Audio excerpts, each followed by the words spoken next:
الحمد لله نحمده ونستعينه ونستغفره ونؤمن به ونتوكل عليه ونعوذ بالله من شرور أنفسنا ومن سيئات أعمالنا من يهده الله فلا مضل له ومن يضلله فلا هادي له ونشهد أن لا إله إلا الله وحده لا شريك له ونشهد أن سيدنا ومولانا محمدًا عبده ورسوله أما بعد فقد قال الله تبارك وتعالى أعوذ بالله من الشيطان الرجيم بسم الله الرحمن الرحيم ولو أننا نزلنا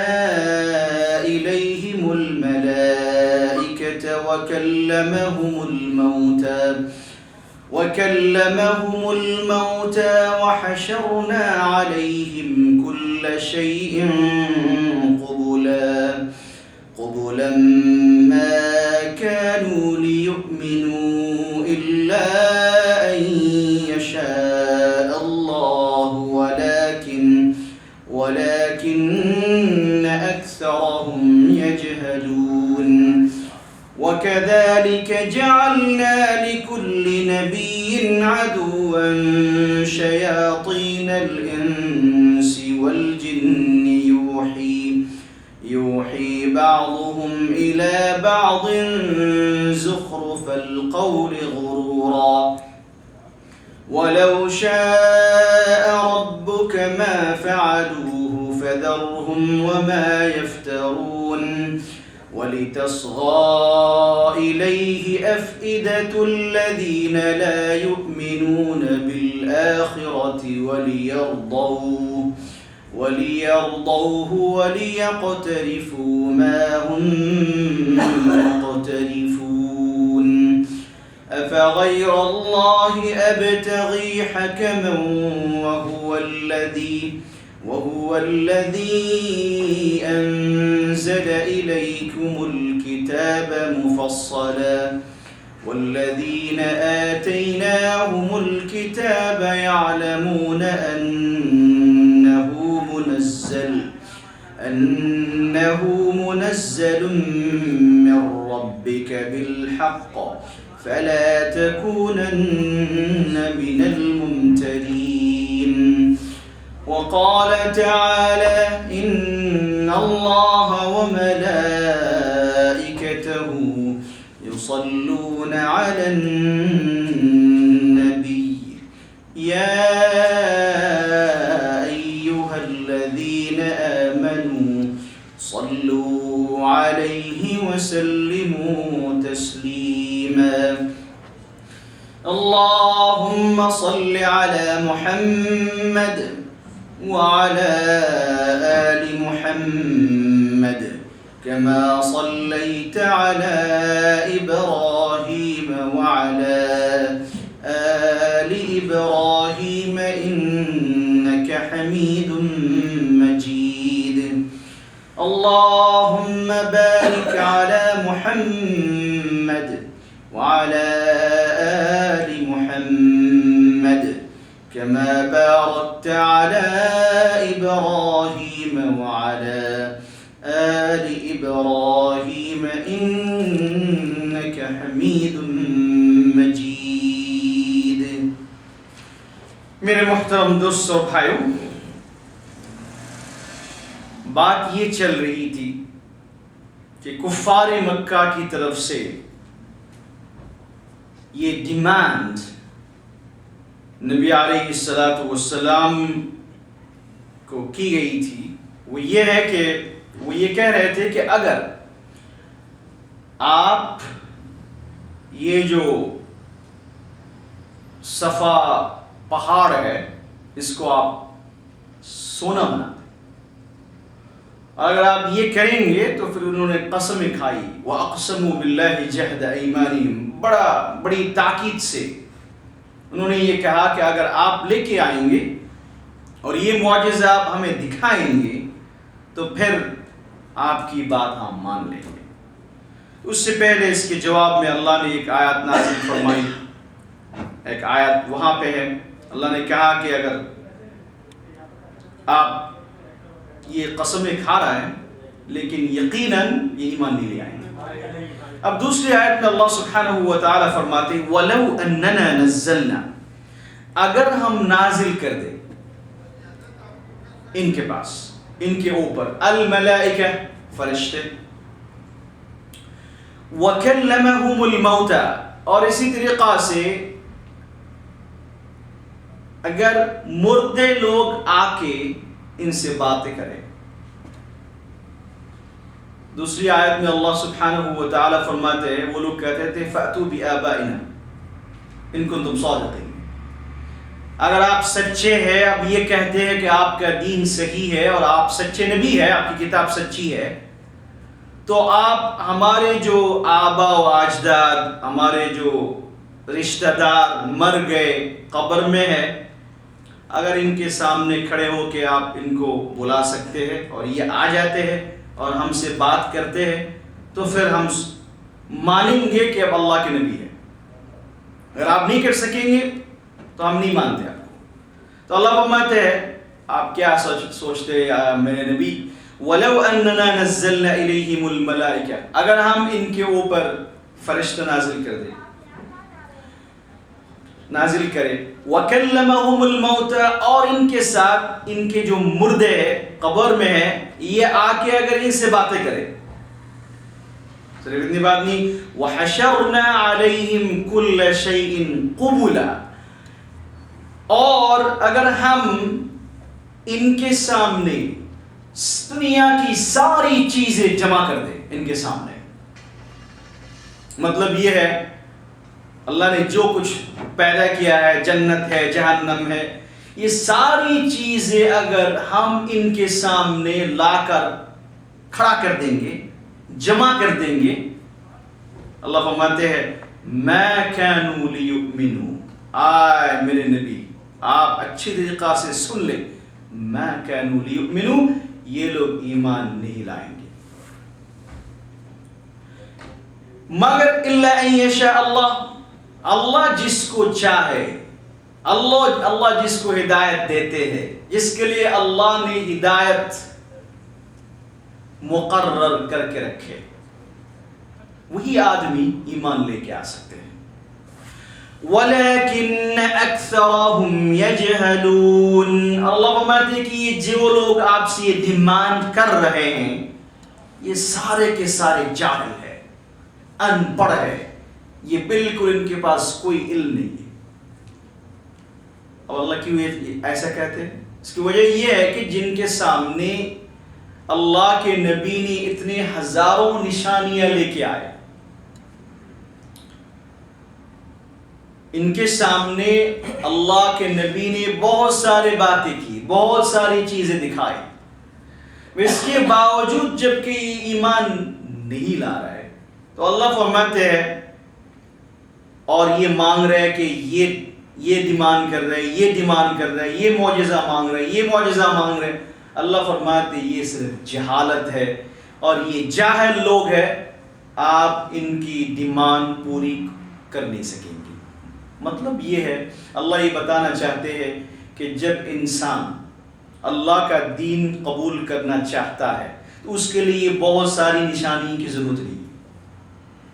اگر ان کو ایک چیز اچھی مل گئی وہ یہ سمجھتا ہے کہ یہ اللہ کا دین ہے، اور آپ ان کو دکھاتے رہیں گے، معجزہ لاتے رہیں گے، آپ قیامت تک لاتے رہیں گے، لیکن ان کا یہ ایک آئے گا دوسرے کے لیے ڈیمانڈ کرے گا، ایک آئے گا دوسرا پھر مانگیں گے، ان سے ایمان آپ ان سے اس کا تمنا نہیں کر سکیں گے، ان سے یہ کام نہیں ہوگا۔ تو اللہ کے نبی بڑے پریشان تھے، ایسا کیوں؟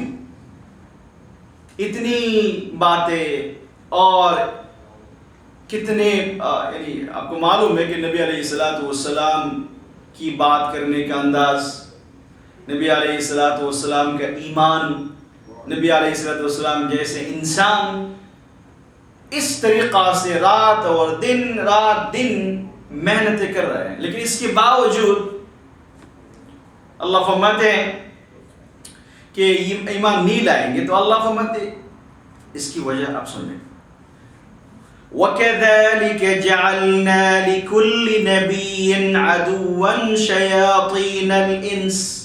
آپ کیا سمجھتے ہیں کہ آپ ہی ایک ایسے نبی ہے، ایسے ایک رسول ہے کہ جس کے خلاف لوگ باتیں کر رہے ہیں یا آپ کے ساتھ دشمنی کر رہے ہیں، صرف آپ ہی ایسے نبی ہیں؟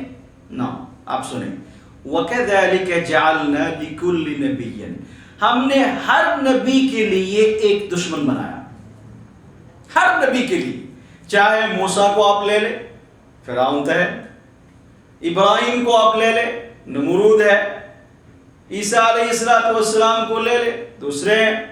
تو اس لیے آپ ایسا مت سمجھے کہ آپ اکیلے ہیں اور آپ کے ساتھ ہی ایسا معاملہ ہو رہا ہے، نو، اللہ یہ بتانا چاہتے ہیں جب بھی کوئی انسان دین کو لے کر چلنے کی کوشش کرتا ہے، جب بھی کوئی انسان دین کو آگے بڑھانے کی کوشش کرتا ہے، اس کے مقابلے میں اللہ سبحانہ و تعالی ایک شیطان کھڑا کر دیتے ہیں۔ کیوں؟ امتحان ہے، اور یہ ہے کہ آپ ریئلی دین کے لیے، اللہ کی خوشنودی حاصل کرنے کے لیے کام کر رہے کہ نہیں، آپ تھک جاتے کہ نہیں، اللہ ہی جانے۔ اس لیے کبھی بھی اگر آپ کسی دین کا کوئی شعبہ، کوئی برانچ، کوئی بھی آپ کام کرنے کی کوشش کریں گے، ذہن میں آپ یہ رکھیں کہ میرے خلاف بولنے والے بہت ہوں گے۔ وَكَذَلِكَ جَعَلْنَا لِكُلِّ نَبِيٍّ عَدُوًّا شَيَاطِينَ۔ اوکے، عجیب و غریب بات ہے، اللہ فرماتے ہیں کہ صرف دشمن آپ کا شیطان نہیں ہے، صرف اللہ نے فرمایا عَدُوًّا شَيَاطِينَ الْإِنسِ وَالْجِنِّ، دشمن آپ کے ہوں گے دونوں طرف سے، ایک تو شیطان ہے، شیاطین الجن کا مطلب شیطان، جو شیطان کے جو چیلے ہوتے ہیں، جو شیطان ہوتے ہیں، یہ تو ہوں گے، وہ شیاطین الانس، آپ جیسے انسان جو آپ کی سوسائٹی میں رہتے ہیں، آپ جس بازار میں جاتے ہیں وہیں وہ جاتے ہیں، آپ جہاں سے گوشت کھاتے ہیں وہاں سے وہ بھی کھاتے ہیں، آپ جن سے چلتے، جن کے ساتھ چلتے، ان میں سے بھی اللہ ایک دشمن آپ کے لیے کھڑا کریں گے، یہ اللہ کا اصول ہے، کیونکہ جب تک انسان کے سامنے اس کا مخالف نہیں ہوتا تب تک سچی بات اوپر نہیں آتی۔ سچ جو سچ ہے اس کو بتانے کے لیے جھوٹ سامنے ہونا چاہیے نا، اور پھر کیسے دکھائیں گے آپ کو؟ کوئی جھوٹ ہے، اس کو سمجھانے کے لیے سچ آپ کے سامنے ہونا ضروری ہے۔ اگر آپ روشنی کی جو فضیلت ہے، اس کی جو بینیفٹ ہے، آپ کیسا سمجھیں گے؟ لائٹ کی اتنی بڑی ضرورت ہے، یہ دن میں آپ کو پتہ نہیں چلے، کچھ بھی نہیں پتا، دن میں تو سب کوئی ضرورت ہے ہی نہیں۔ اس آدمی کو پتہ چلے گا اس وقت جب رات آئے گی، تو یہ دن اتنا امپورٹنٹ کیوں ہے؟ کیونکہ اس کے مقابلے میں رات ہے، رات کی روشنی یا رات کی جو لائٹ ہے یہ امپورٹنٹ کیوں ہے؟ کیونکہ اس کے سامنے دن ہے، اس لیے اللہ دن اور رات دونوں کو اللہ کی ایک نعمت بنایا۔ اللہ نے فرمایا وَجَعَلْنَا اللَّيْلَ لِبَاسًا وَجَعَلْنَا النَّهَارَ مَعَاشًا۔ اب اگر دن نہیں ہوتا تو انسان کیسے کام کرتے؟ اب جا کے دیکھنا فری میں جب کام ہوتا ہے رات میں، کتنی ہزاروں ڈالر صرف لائٹ کے لیے خرچہ کر رہے ہیں لوگ۔ اب اگر 24 آورس صرف رات ہے، کیا ہوگا؟ تو رات بھی بہت بڑی نعمت ہے اللہ کی طرف سے، دن بھی بہت بڑی نعمت ہے، لیکن یہ نعمت آپ کیسے سمجھیں گے جب آپ کے سامنے اس کا مقابل اپوزٹ ہوگا، تو پھر آپ کو پتہ چلے گا۔ اس آدمی کو اب جا کے پوچھیں جس کو نیند نہیں آتی، اس کے لیے کتنی پریشانی کی بات ہے۔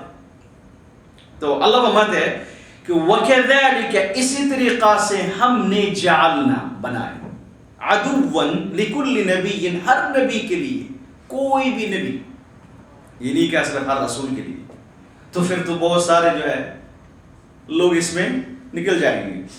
ابراہیم صاحب نبی تھے، رسول نہیں تھے، ٹھیک ہے۔ اللہ نے کہا اور آپ کو پہلے بتایا کہ ہر رسول نبی ہوتے ہیں اور ہر نبی رسول نہیں ہوتے، یہ بات پہلے گئی ہے کہ ہر رسول بھی ہوتے ہیں، نبی بھی ہوتے ہیں، اور ہر نبی تو ہوتے ہیں لیکن رسول نہیں ہوتے۔ رسول کی پوزیشن بڑی ہوتی ہے۔ رسول اس کو کہا جاتا ہے کہ جس کو نئی کتاب اور نئی شریعت دی گئی ہے۔ مثال کے طور پر موسیٰ علیہ السلام ان کو تورات ملی ہے، نئی شریعت۔ عیسیٰ علیہ السلام کو نئی شریعت ملی ہے، محمد صلی اللہ علیہ وسلم کو نئی شریعت ملی ہے۔ لیکن ہارون علیہ السلام کو صرف یہ کہا گیا، ان کو یہ نبی بنایا گیا، کہا گیا کہ آپ کے لیے نئی شریعت نہیں، موسیٰ کی جو شریعت ہے اس کی تبلیغ آپ کریں۔ تو اس لیے موسیٰ علیہ السلام نبی بنے لیکن رسول نہیں ہے، اور موسیٰ علیہ السلام رسول بھی ہیں، نبی بھی ہیں۔ تو اللہ نے یہاں پہ فرمایا کہ اگر نبی کی بات آئیں گے تو رسول تو یوں ہی آ جائیں گے۔ تو اللہ نے فرمایا وَكَذَلِكَ جَعَلْنَا لِكُلِّ نَبِيٍّ ہر نبی کے لیے ایک دشمن ہے۔ محمد صلی اللہ علیہ وسلم کے لیے ابو جہل، تو اس طریقہ سے ابو جہل تو صرف اکیلا نہیں ہے، بڑا ہونے کی وجہ سے اس کا نام آتا ہے، لیکن یہ کہ اور یہ بھی آپ یاد رکھیں صرف شیاطین نہیں ہوں گے کہ جنات سے ہوں گے۔ تو اس کا مطلب یہ ہو رہا ہے کہ اللہ یہ بتانا چاہتے ہیں کہ دین کا اگر کام کرنا ہے تو پہلے سے آپ ذہن میں رکھ لیں کہ آپ کی دشمن ہوگی، آپ کا دشمن ہوگا، اور آپ کا یہ جو کام ہے اس کام کو بند کرنے کے لیے ایک گروپ ہوں گے، اور اس کے لیے آپ پریپریشن۔ اللہ فرماتے ہیں وَكَذَلِكَ جَعَلْنَا لِكُلِّ نَبِيٍّ عَدُوًّا شَيَاطِينَ الْإِنسِ وَالْجِنِّ، اور یہ جنات میں سے بھی ہوں گے اور انسان میں سے بھی ہوں گے۔ انسان تو آپ کے سامنے نظر آئے گا، شیطان آپ کے سامنے نظر نہیں آئے، تو اس لیے اس مشن کو چلانے کے لیے، آپ کے ساتھ دشمنی کرنے کے لیے دونوں قسم کے لوگ ایک ساتھ میں ہوں گے۔ اچھا پھر کیا ہوگا؟ اللہ محمد یوحی بعضهم الی بعض زخرف القول، اور یہ آپس میں جو ہے اچھی باتیں کریں گے، اچھی باتیں کریں گے، اور یہ کہیں گے، ان کی باتوں میں آپ سنیں گے تو آپ ماشاء اللہ یہ تو بڑے اچھے انسان ہیں، بڑے اچھے لوگ ہیں۔ اللہ فرماتے ہیں غرورا، یہ کس لیے ہے؟ لوگوں کو دھوکہ دینے کے لیے، لوگوں کو دھوکہ دینے کے لیے ایسی باتیں یہ کریں گے جس سے آپ کو لگیں گی کہ دنیا میں اس سے بہتر کوئی انسان نہیں ہے۔ اور پوری دنیا میں آپ دیکھ رہے ہیں عورتوں کے نام پہ، ان کی رائٹس کے نام پہ فلاں ہزاروں باتیں ہو رہی ہیں، فریڈم کے نام پہ ہر چیز ہو رہی ہے، اچھی باتیں ہوتی ہے، سننے میں بڑا اچھا لگتا ہے، لیکن اصل میں ان کا مقصد کیا اور ہے؟ اللہ فرماتے ہیں یوحی بعضهم الی بعض، آپس میں جب یہ باتیں کرتے ہیں، جب الحاح کرتے ہیں، جب آپس میں ملتے ہیں، باتیں کرتے ہیں، تو باتیں بڑی اچھی ہوتی ہے، سلوگن بڑی اچھی ہوتی ہے، لیکن اللہ فرماتے ہیں غرورا، مقصد لوگوں کو دھوکہ دینا، تاکہ دین سے لوگ بھاگ جائیں، تاکہ اچھے لوگوں کے پاس یہ نہ جائے، تاکہ یہ نبی کے پاس نہ جائے، علماء کے پاس نہ جائے، یہ ان کے مقصد سے ہوتا ہے۔ اللہ فرماتے ہیں ذہن میں بات ہوتی نا، یہ چکر کیوں اللہ چلاتے ہیں؟ اس کو بند کر دے، اللہ کے ہاتھ میں تو ہر طاقت ہے، اللہ بہت بڑے قدرت والے. یہ ادھر سے ادھر، یہاں کا وہاں، یہاں کا وہاں، یہ سب کیا بات ہے؟ کیا کبھی کبھی ہم اللہ کو بلیم کرتے رہتے ہیں، بھائی کیوں کرتے ہیں اللہ تعالیٰ یہ سب؟ اس کو سب مٹا دے، سب کو مسلمان بنا دے، کام ختم. اللہ فرماتے ہیں وَلَوْ شَاءَ رَبُّكَ مَا فَعَلُوا. اگر اللہ چاہتے تو یہ لوگ یہ سب کام نہیں کرتے. اس کا مطلب یہ ہے کہ اللہ کروا رہا ہے. اللہ نے دو چیزیں رکھی. اللہ ایسا بھی نہیں کرتے کہ اس کو سٹاپ کرو، بند کروا دو. اللہ ہی آپ کے سامنے دو راستہ رکھ دیے، آپ چنو کون سا لینا ہے تمہیں، اچھا ہے برا ہے. لیکن اللہ زبردستی تمہیں صحیح راستے بھی نہیں لے جائیں گے، غلط راستے بھی نہیں لے جائیں گے. اسی لیے ہمیشہ یاد رکھنا، دین کے اندر زبردستی نہیں ہے. آپ یہ بات سمجھ لیں، اگر اللہ تعالی زبردستی سے کسی کو دین کی طرف لینا چاہتے، اللہ کا تو پاور ہے، اللہ قدرت والا، تو پھر اللہ سبحانہ و تعالی کیوں نہیں کی؟ کہ اللہ یہ بتانا چاہتے ہیں کہ دین میں تم زبردستی نہیں کر سکتے ہو. لا اکراہ فی الدین. اللہ نے جب کہ یہ اصول اختیار کی کہ اچھے اور برے ان کے سامنے رکھ دو. ہاں تبلیغ کر سکتے ہیں آپ، سمجھا سکتے ہیں آپ، لیکن کیا مار پٹائی کریں گے آپ؟ اسلام یہ نہیں سکھاتے، اللہ کا اصول یہ نہیں ہے. اگر اللہ چاہتے ایک پٹائی سے سب مسلمان بنا دیتے. اللہ چاہتے تھے، اللہ نہیں چاہتے سب. زبردستی نہیں انسان دین کے اندر. یس آف کورس اگر ایسی ہو گئی ہے کہ دین کے اوپر حملہ ہو رہا ہے، دین بچانے کے لیے آپ کوشش کر رہے ہیں، الگ بات ہے. یہ تو ہر انسان، آپ کو اگر کوئی حملہ کرے تو کیا کریں گے؟ بٹے رہیں گے. دین بچانے کے لیے صحیح ہے، لیکن کسی کو زبردستی آپ دین میں لائیں گے، اللہ نہیں چاہتے یہ سب. اللہ فرماتے ہیں وَلَوْ شَاءَ رَبُّكَ مَا فَعَلُوا. اللہ اگر چاہتے، آپ کا رب اگر یہ چاہتے تو یہ لوگ یہ نہیں کرتے. یہ سب دھوکہ بازی اور اچھی اچھی باتیں لوگوں کو دھوکہ دینے کی نہیں کرتے. اللہ فرماتے ہیں فَذَرْهُمْ، ان کو چھوڑے آپ، ان کو آپ چھوڑ دیجیے. وَمَا يَفْتَرُونَ، اور ان کی جو جھوٹ ہے جو لوگوں کو بتا رہا ہے یہ بھی آپ چھوڑ دیں. ان کو اپنی جگہ پر چھوڑ دیں، آپ اپنا کام کریں.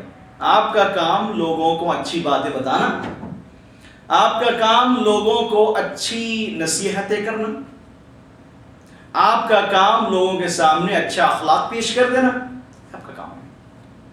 آپ کس نے یہ کیا، کسی نے یہ کیا، کسی نے وہ کیا، سب چھوڑے آپ.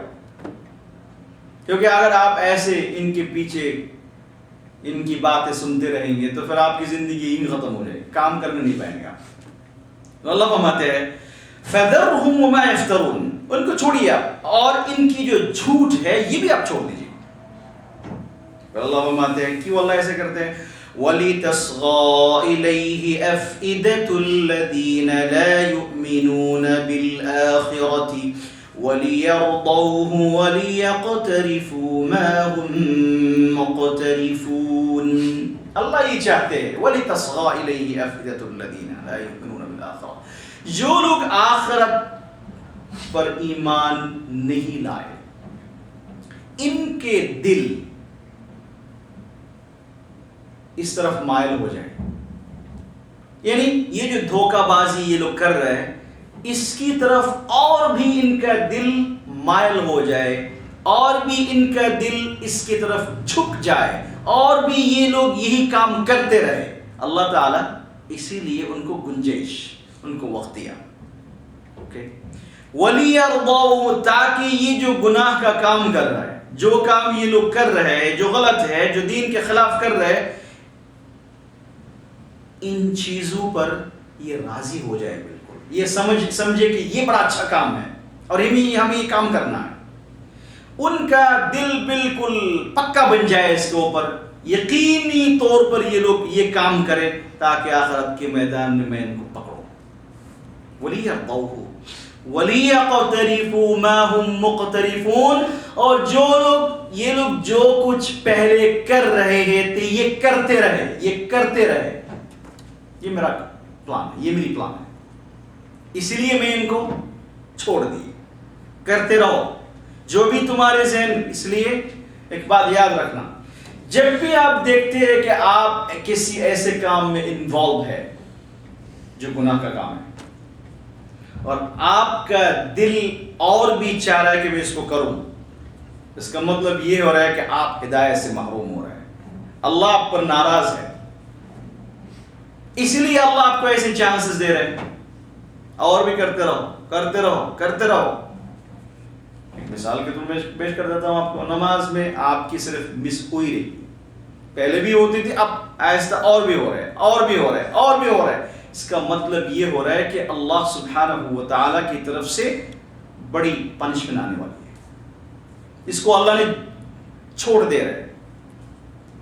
تو اس لیے اس وقت آپ بالکل ہوشیار ہیں کہ میری طرف سے جو غلطی ہو رہی ہے اور اس کے اوپر میں اور بھی آگے جا رہا ہوں, اس کا مطلب یہ ہو رہا ہے کہ اللہ میرے اوپر ناخوش ہے.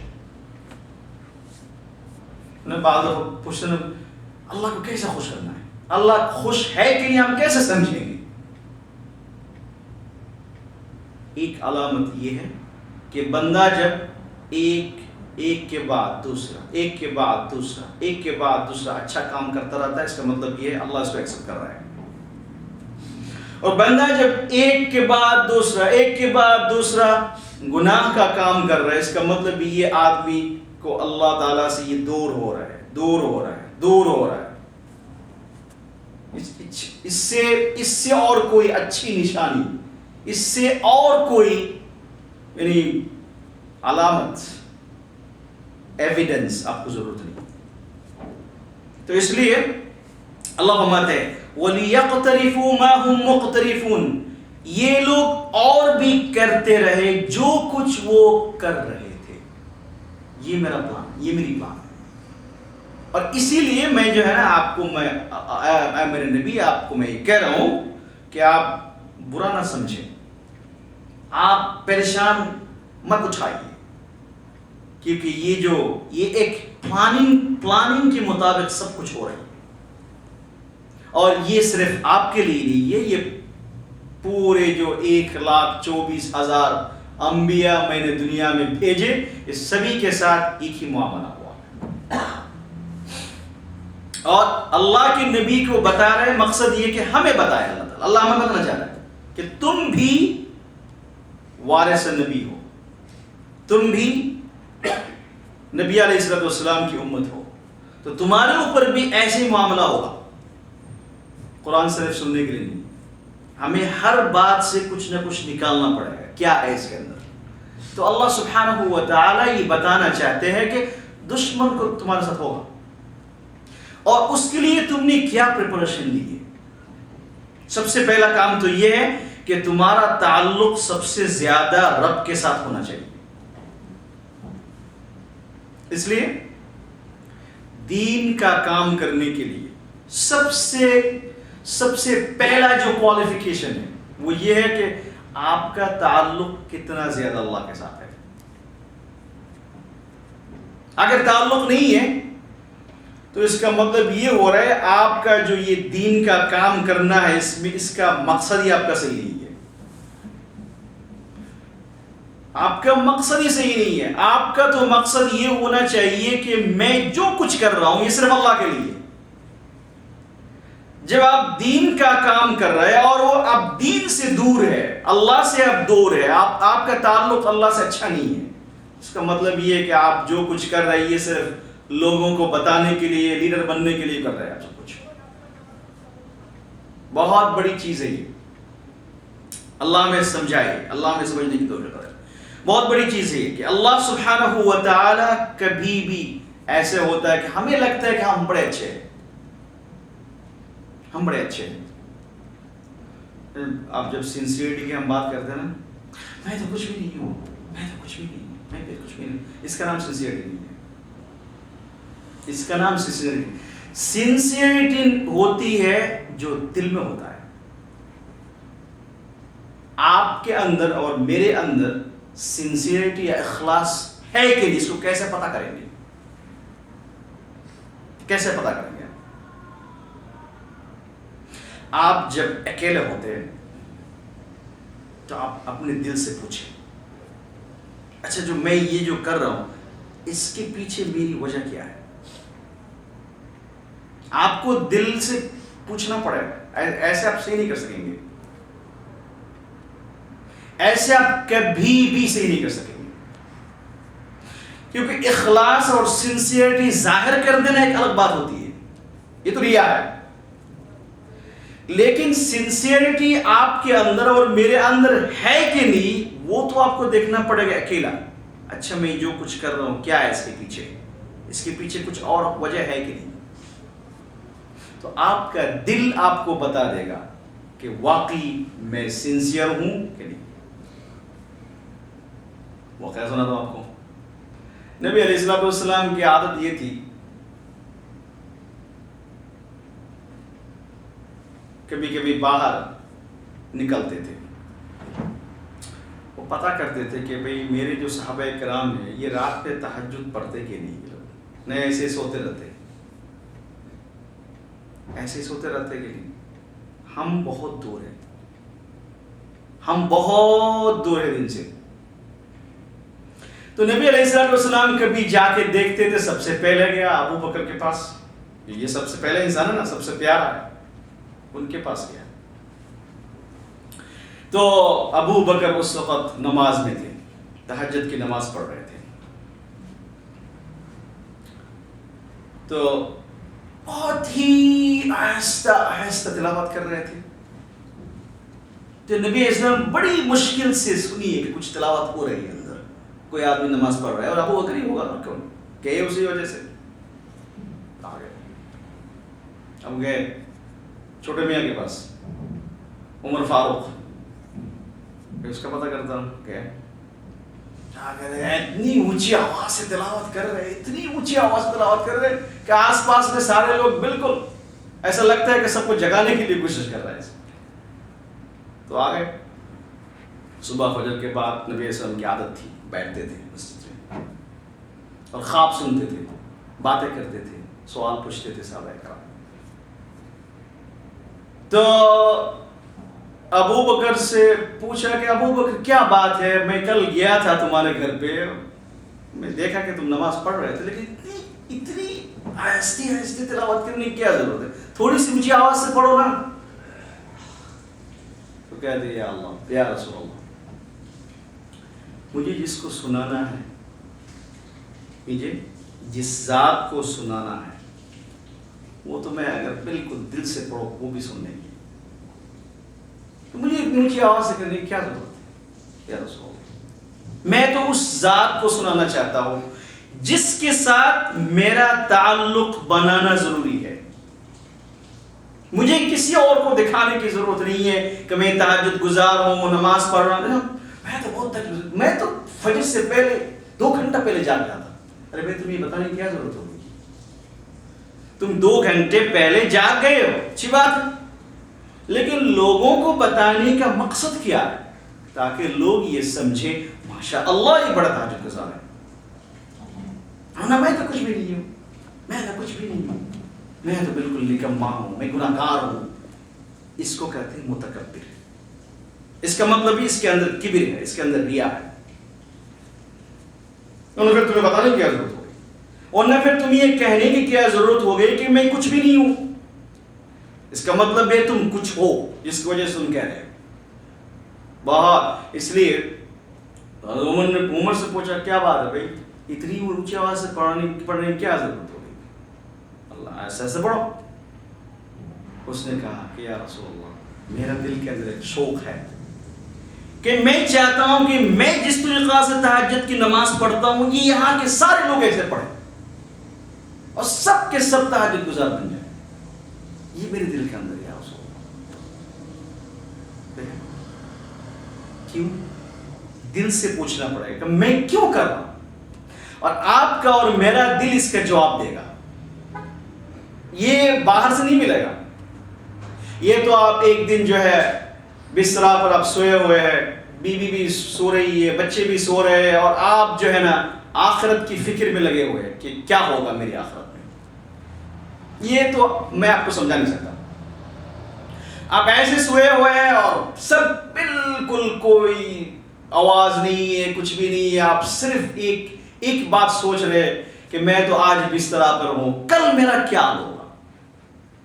اب پھر اس وقت آپ پوچھیں اپنے دل سے کہ کیا میں سب کچھ کر رہا ہوں، جو کچھ کر رہا ہوں اللہ کے لیے کر رہا ہوں کہ نہیں.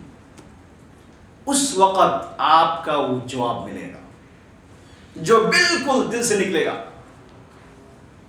آپ کو وہ جواب بالکل دل سے آئے گا اور آپ اس وقت کہیں گے میں تو چور ہوں، میں تو بدتمیز ہوں، میں تو برا انسان ہوں، میں تو جو کچھ کر رہا ہوں سب لوگوں کے لیے کر رہا ہوں.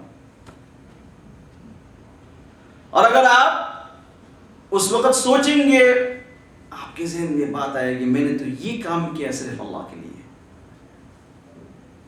اب وہ قصہ یاد ہے کہ نہیں؟ انسان کبھی کبھی ایسے کام کر لیتے ہیں، کبھی کبھی بہت زیادہ نہیں ہوتے، اور وہی کام بہت زبردست. آپ کو قصہ یاد ہے نا؟ بنی اسرائیل میں 3 آدمی تھے. تو یہ لوگ نکلے رات میں صحارا اور ڈیزارٹ ایریا میں.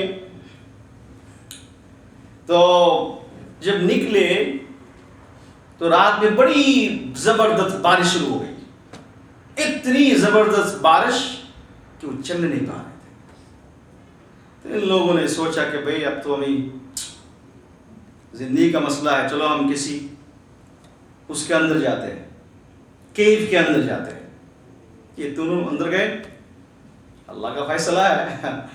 وہ کیو کے اوپر جو ہے بالکل اوپر ایک بڑا سا پتھر تھا. جیسے اندر گیا نیچے آ گیا. اب تھوڑا یہ ٹیلی فون کا زمانہ ہے کہ میں کیب کے اندر پھنس گیا ہوں، میں ٹیکسٹ کر دیتا ہوں یا فون کر دیتا ہوں، کچھ بھی نہیں تھا. اب ان لوگوں نے تینوں زور لگا کے دھکا دے کے بڑی کوشش کی اس کو ہٹانے کے لیے، لیکن یہ اتنا بڑا چٹان ہے، اتنا بڑا پتھر ہے کہ ان کی بس کی بات نہیں ہے. ان کی بس کی بات نہیں ہے.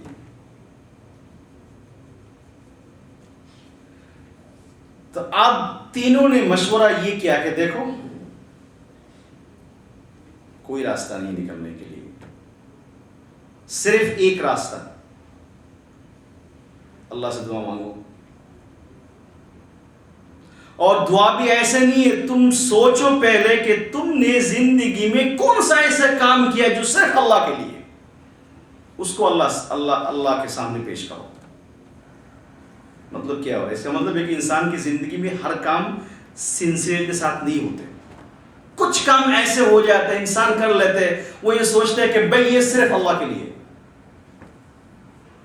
انسان ہے نا، بعض اچھے کام کرنے میں جاتے ہیں تو لیڈرشپ فلاں فلاں فلاں چیزیں سامنے آ جاتی ہے.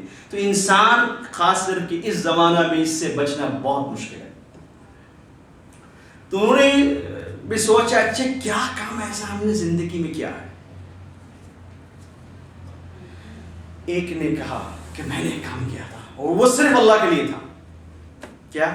کہ میری جو ہے ماں بہت ہی کمزور بڑی عورت تھی، بہت ہی بڑی، اور میری عادت یہ تھی کہ میں جب کام کرنے کے لیے جاتا تھا رات میں آنے کے بعد، گھر آنے کے بعد سب سے پہلا میرا کام یہ تھا کہ جانور سے دودھ نکال کر میں سب سے پہلے میری ماں کے پاس جاتا اور میری ماں کو وہ دودھ پلا کے اگر دودھ بچ گیا تو میں اپنے بچوں کو پلاتا. ایک دن ایسا ہوا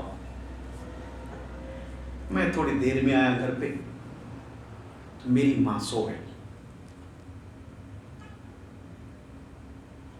تو اب میں دودھ لے کے آیا، ماں سو گئی، اور میں نے یہ سوچا میں اس کو جگاؤ، تکلیف ہو. اور کہہ رہے تھے کہ میرے سارے چھوٹے چھوٹے بچے رو رہے تھے کھانے کے لیے، پینے کے لیے. لیکن میں نے یہ دل میں یہ بات طے کر لی، جب تک میری ماں پیے گی نہیں میں کسی کو پلاؤں گا۔ اور یہ بچے روتے رہے روتے رہے روتے رہے روتے رہے، اور ایسے جو ہے میری ماں سو رہی، اور پھر اس کے بعد میری ماں جاگی تو میں نے پلایا، پھر اس کے بعد بچوں کو پلایا۔ اور یہ کام میں نے کیا تھا صرف اور صرف اللہ کے لیے۔ اے اللہ، میں نے اگر یہ کام اللہ کو کیا کرے، اگر میں نے یہ کام صرف آپ کی خوشنودی حاصل کرنے کے لیے کیا تھا، تو آج مجھے اس کی بدولت سے آپ میری اس پریشانی کو دور کر دیں۔ اس سے کیا سیکھا ہم لوگوں نے؟ کہ انسان کے لیے ضروری یہ ہے کہ سنسیئر کے ساتھ کام کرے، جو بھی کرے۔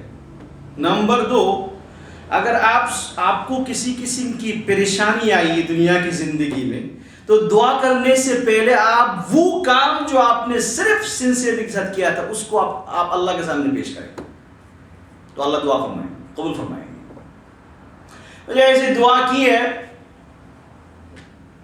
پتھر تھوڑا سا ہٹ گیا۔ اب دوسرے کے بارے میں آیا، اس نے کہا تمہارے پاس کیا ہے بتاؤ؟ اس نے کہا میرے پاس ایک عمل ہے اور میں نے صرف اللہ کے لیے کیا تھا۔ کیا کام ہے؟ دیکھیے، میری ایک چاچا زاد بہن تھی، اور میری اس سے بڑی محبت تھی، وہ بہت خوبصورت تھی، بہت خوبصورت تھی، اتنی خوبصورت تھی کہ وہ میرے دل میں ہمیشہ یہ بات ہوتی تھی کہ اگر مجھے کسی وجہ سے چانس ملے تو میں فائدہ اٹھاؤں گا۔ بڑی کوشش بھی کی اس نے، کام نہیں ہو سکا۔ ایک دن یہ کزن جو ہے بہت پریشان حال میں ہے، ان کو پیسے چاہیے، تو بھائی کے پاس آیا، کہتے کہ دیکھو مجھے بڑی ضرورت ہے، مجھے کچھ پیسے دو۔ اس نے کہا اچھی بات ہے، اس نے کہا ٹھیک ہے میں پیسہ دوں گا، لیکن ڈیمانڈ تو یہ ہے کہ مجھے تمہارے ساتھ کچھ وقت گزارنا ہے۔ اب بیچارے کیا کریں، مجبوری ہے۔ اس نے کہا ٹھیک ہے جو بھی کرنا ہے کرو، لیکن یہ ہے کہ مجھے پیسہ دو۔ تو اس نے پیسہ دیا، جو بھی ہو، تو آپ گناہ کے لیے تیار ہو گئے۔ دونوں بالکل قریب ہے، اس میں کہ بالکل شروع کرنے والا۔ بہن نے کہا اتق اللہ، اللہ سے ڈرو، تم کیا کر رہے ہو، اللہ سے ڈرو۔ اس نے چھوڑ دیا۔ اس نے کہا میں نے جو کام کیا تھا اس دن میرے سامنے کسی قسم کی رکاوٹ نہیں تھی،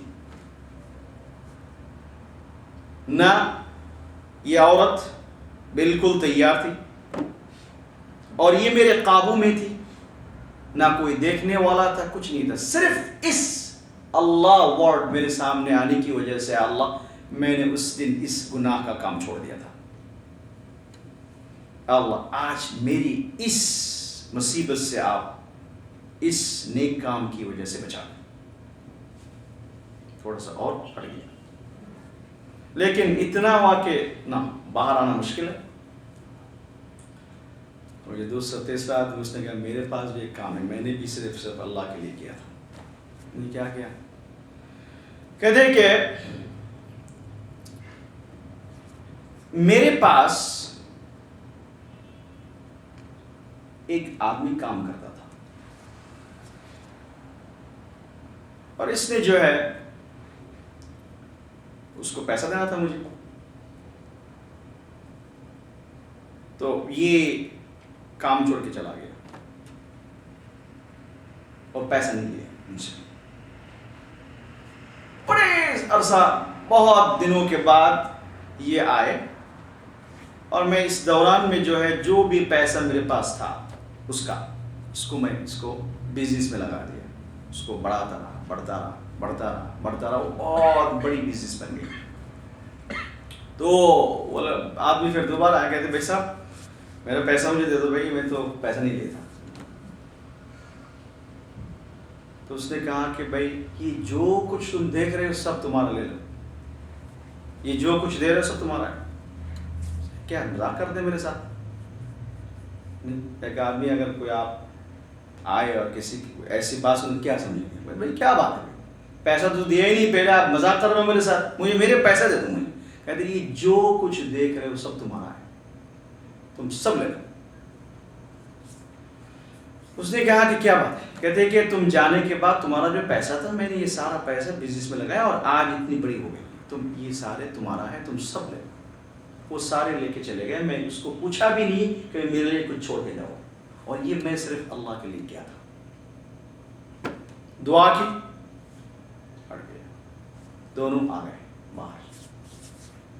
کیا یہ بہت مشہور واقعہ حدیث میں، بہت مشہور واقعہ ہے، اور بہت سارے محدثین اس حدیث کو الاخلاص، سنسیئرٹی کے چکر میں لایا.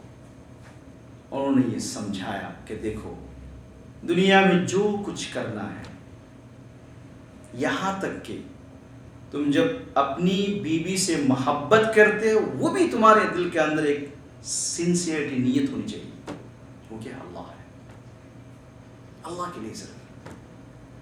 تو کیا ہوگا؟ اللہ فرماتے یہ اتنا بڑا کام آئے گا. اور اسی بات وہاں سے آئی تھی کہ ہمیں پوچھنا پڑے گا اپنے آپ کو کہ میں کیوں کر رہا ہوں. اگر آپ سمجھے کہ بھی نہیں اس